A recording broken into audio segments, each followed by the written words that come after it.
नमस्कार, मैं अनामिका आप सभी का हार्दिक अभिनंदन और स्वागत करती हूँ। एक सवाल मन में आता है, क्या मुगल सच में इतने महान थे? अगर थे तो वो जहाँ के रहने वाले थे, वो जगह तो विश्व में प्रसिद्ध होना चाहिए। क्या वो अपने यहाँ निर्माण नहीं करा सकते थे? भारत में ही निर्माण क्यों कराया?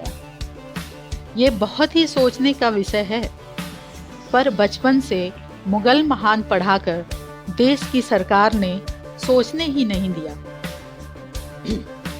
पर कहते हैं ना, जब जागो तभी सवेरा। हम जानने की कोशिश करेंगे अपने गौरवशाली इतिहास को। कुतुब मीनार या लौह स्तंभ, इसमें हेर फेर कर इसका स्वरूप तोड़ फोड़ कर इसे दूसरा नाम दे दिया गया, जबकि इतिहास के प्रमाण और दस्तावेज बताते हैं कि यह हिंदू इमारत विष्णु स्तंभ था। मैं वहां इसी भावना से गई थी। क्या अब भी कोई ऐसा प्रमाण है जो शेष बचा है? और मुझे देखकर बहुत आश्चर्य हुआ। अब भी वहां कई प्रमाण हैं और उनके साथ जो मैंने फोटो लिए उसे आपके साथ साझा कर रही हूँ। बात करते हैं तथ्यों पर। MS भटनागर के लेखों में इसकी उत्पत्ति, नामकरण आदि जानकारी विस्तृत रूप में है। अगर इमारत को गौरी ने शुरू कराया था तो इसका नाम गौरी मीनार जैसा कुछ होना चाहिए था। यह मीनार वास्तव में ध्रुव स्तंभ है।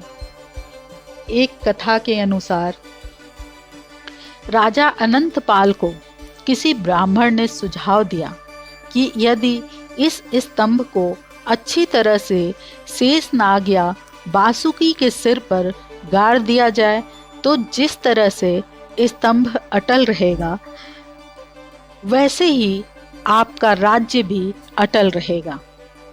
स्तंभ गाड़ दिया गया, पर राजा को विश्वास नहीं हुआ। उसका सिरा शेषनाग के सिर तक पहुंच गया है, इस पे उन्हें विश्वास नहीं था। राजा ने स्तंभ को उखड़वा कर देखा तो उसका निचला सिरा खून से लथपथ था। यह देखकर उनके आश्चर्य का ठिकाना नहीं रहा। राजा घबरा गए और उस स्तंभ को दोबारा उसी स्थान पर गड़वा दिया, लेकिन पहले जैसी मजबूती नहीं आ पाई। इस पर उस ब्राह्मण ने एक दोहा कहा, किल्ली तो ढिल्ली भई तोमर भया मतिहीन। कहा जाता है इसी पर इस नगरी का नाम दिल्ली पड़ा। ब्रज किशन चांदीवाल की पुस्तक दिल्ली की खोज के अनुसार कवि चंद वरदाई का कहना है कि इस लाट को राजा अनंगपाल ने बनवाया था। 100 मन लोहे का यह स्तंभ बना है। यह मीनार वास्तव में ध्रुव स्तंभ ही है। अगर उस पर से ऊपर देखा जाए तो यह टावर 24 पंखुड़ियों वाला कमल का फूल दिखाई देता है, जो इसका एरियल व्यू है। इसकी एक एक पंखुड़ी घड़ी के डायल की तरह दिखती है, जो 24 घंटों को दर्शाती है। कुतुब मीनार के पास जो बस्ती है उसे महरौली कहा जाता है। यह संस्कृत शब्द मिहिर अवेली से लिया गया है। कहा जाता है कि यहाँ विख्यात खगोलज्ञ मिहिर, जो विक्रमादित्य के दरबारी थे, यहाँ पर रहते थे। इस टावर के चारों तरफ हिंदू राशि चक्र को समर्पित 27 नक्षत्रों का तारामंडल के लिए मंडप अर्थात गुंबजदार इमारतें थी। मुस्लिम हमलावर हिंदू इमारतों के पत्थरों को निकालकर उस पर दूसरी तरफ अरबी में लिखवाकर उसे ही प्रयोग करते थे। अभी भी बहुत सारे परिसरों पर खंभों और दीवारों पर संस्कृत में लिखे विवरणों को पढ़ा जा सकता है।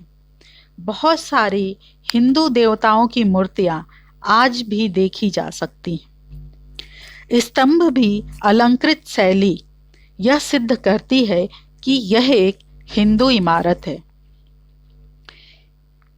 इमारत के प्रवेश द्वार पर कमल का फूल बना हुआ है, जो कि एक हिंदू परंपरा का हिस्सा है। मध्यकालीन इमारतों में पत्थर के फूल बनाए जाते थे। पास में जंग न लगने वाले लोहे के स्तंभ पर ब्रह्मलिपि से लिखा है कि विष्णु का यह स्तंभ विष्णुपाद गिरी नामक पहाड़ी पर बना था। टावर के 7 तले थे जो एक पूरे सप्ताह को दर्शाते थे, लेकिन अब 5 ही हैं। छठे और 7वें को गिरा दिया गया और समीप के मैदान पर फिर से खड़ा कर दिया गया। 7वें तल पर 4 मुख वाले ब्रह्मा जी की मूर्ति थी तथा नीचे तल पर शैया पर आराम करते भगवान विष्णु की मूर्ति थी, जिसे नष्ट कर दिया गया। जाट इतिहास के अनुसार ऐबक को मीनार तो क्या, उसे अपने लिए महल और किला बनाने तक का भी समय जाटों ने नहीं दिया। उसने तो मात्र 5 वर्ष ही शासन किया। इस मीनार को जाट सम्राट चंद्रगुप्त मौर्य के कुशल इंजीनियर वाराह मिहिर के हाथों 4वीं सदी के चौथे दशक में बनवाया गया था। यह मीनार दिलेराज जाट दिल्ली के राज्यपाल की देखरेख में बनी थी। हरिदत्त शर्मा ने अपनी किताब ज्योतिष विश्वकोश में लिखा है कि कुतुब मीनार के दोनों ओर 2 पहाड़ियों के मध्य में ही सूर्य का उदय और अस्त होता है। प्राचार्य प्रभाकर के अनुसार 27 नक्षत्रों का वेध लेने के लिए इसमें 27 भवन बनाए गए थे। इस प्रकार और भी अनगिनत प्रमाण मिलते हैं, जिससे यह पता चलता है कि यह स्तंभ ध्रुव स्तंभ और विष्णु स्तंभ ही है। यह बात तो स्पष्ट है कि मुगल लुटेरे अपनी ताकत के बल पर ही हमारी प्राचीन धरोहर को ठेस पहुंचाए, पर आज भी धिक्कार है उन इतिहासकारों पर जो मुगल का गुणगान करते रहे और भारत के गौरवशाली इतिहास को कलंकित करते रहे। इसी के साथ मुझे आज्ञा दीजिए। जय सनातन, जय भारत।